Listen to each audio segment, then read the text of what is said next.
है, निजी जीवन से देश बड़ा होता है, हम मिटते हैं तब देश खड़ा होता है। सभा में उपस्थित आदरणीय शिक्षकगण तथा देश के कर्णधार मेरे भाइयों और बहनों, आज ही के दिन भारत में एक ऐसी शूरवीर ने जन्म लिया था जिसके शौर्य और सम्मान की गाथा से महाभारत की गदगद हो गई।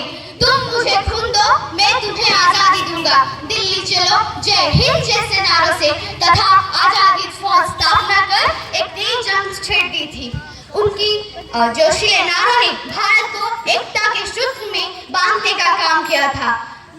सन 1897 में कटक के रहने वाले जानकीनाथ बोस और प्रभावती देवी के घर जन्मा यह वीर बालक जानता था कि मुश्किलों से डरना आसान होता है, हर पल जिंदगी का इम्तिहान होता है। डरने वालों को कुछ नहीं मिलता यहाँ, लड़ने वालों के कदमों में जहान होता है, लड़ने वालों के कदमों में जहान होता है।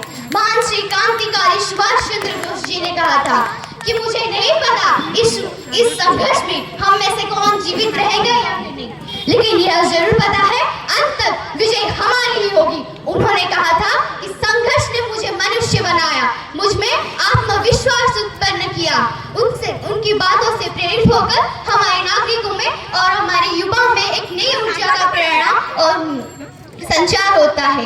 गांधी जी जब पूर्ण स्वराज की मांग से प्रस्तुत नहीं थे और सहमत नहीं थे, तब उन्होंने इस अधिवेशन में नेताजी से प्रार्थना किया था और निवेदन किया था, जिसके बाद नेताजी उस अधिवेशन में योगदान किया और फिर ब्रिटिश सरकार से डोमिनियन स्टेट्स मांगने की ठान ली, जिसमें वो सफल भी हुए। वो मानते थे कि इनका जवाब पत्थर से देना चाहिए, जो आजकल की जनरेशन चाहती है।